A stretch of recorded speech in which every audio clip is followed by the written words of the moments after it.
Coming in at number 30 on our Locked On Senators NHL draft rankings from the Ontario Hockey League, it is 6'4" centerman Jack Nesbitt. Yep, this is a centerman with size for the Windsor Spitfires, and he had a pretty decent year, Ross. In 65 games, 25 goals, 39 assists, 64 points, just 1 point shy of that point per game mark. Finished a plus 12. And then in the playoffs with the Spitfires, 10 points in 12 games. And he even had some time with Team Canada at the U18s, 5 points in 6 games. So he's able to put up points at a decent mark for a young centerman.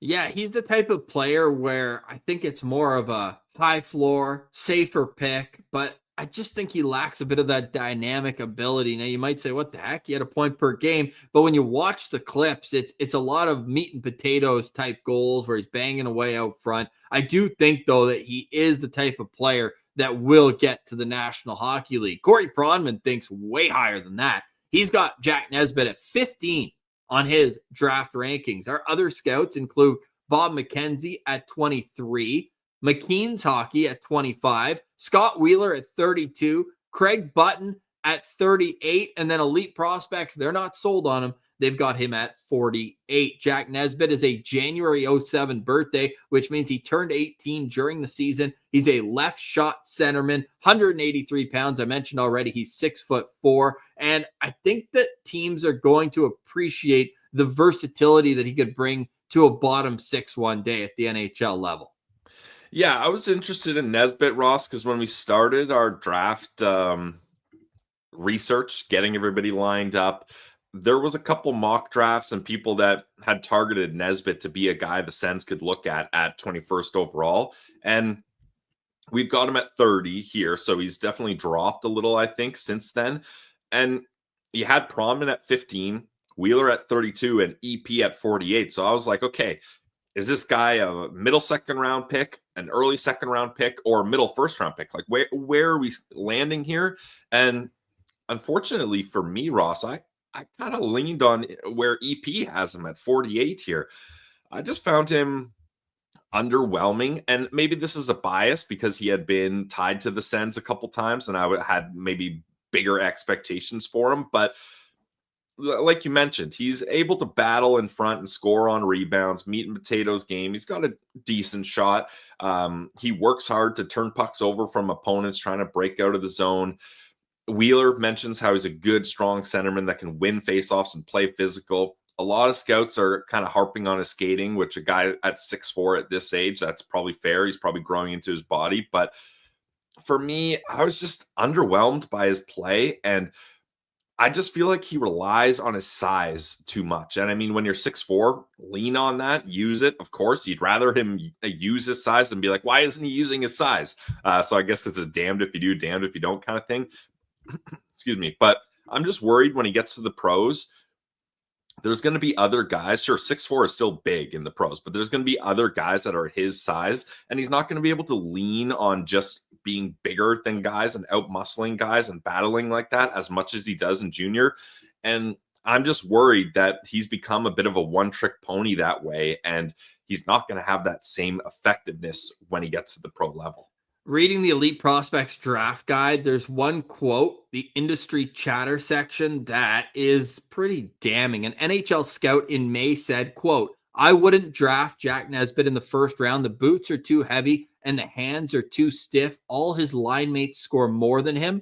Yeah. I hope someone else helps us out and takes him.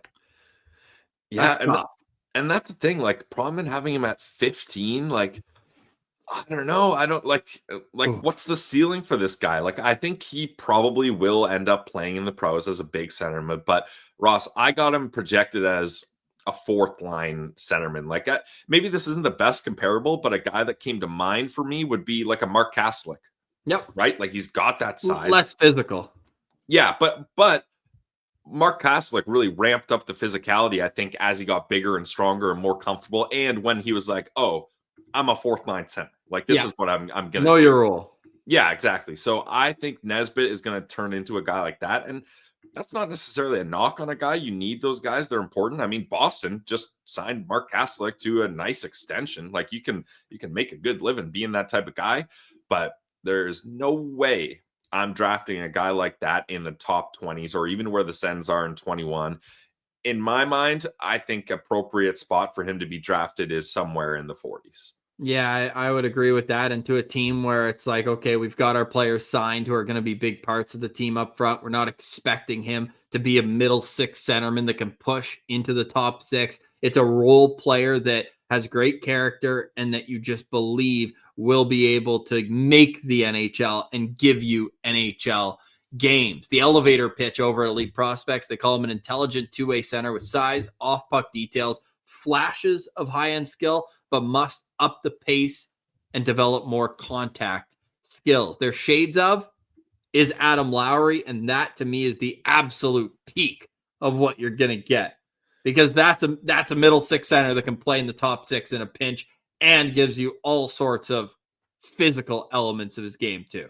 Yeah, I mean, that's the thing. We're looking at Mark Kaslick, Adam Lowry, and those are good NHL players, especially Adam Lowry. I'm not trying to take away from him, but that I agree, Ross. I think that would be his absolute ceiling if he ends up in Adam Lowry. Your Sens stars for Jack Nesbitt.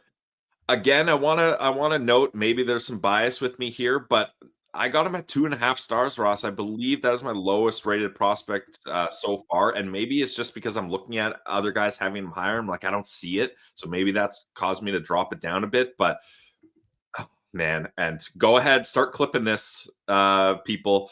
I do not want the Ottawa Senators to draft Jack Nesbitt. Nothing against him. He is just not the kind of player they should be going for, and I want them to take a bigger swing than that. Let us know in the comments how you feel about Jack Nesbitt and whether you think he could be a fit in Ottawa or where you think he could end up. You can find all of our draft profiles available on YouTube. Jack Nesbitt comes in at number 30 with an average ranking of 30.17.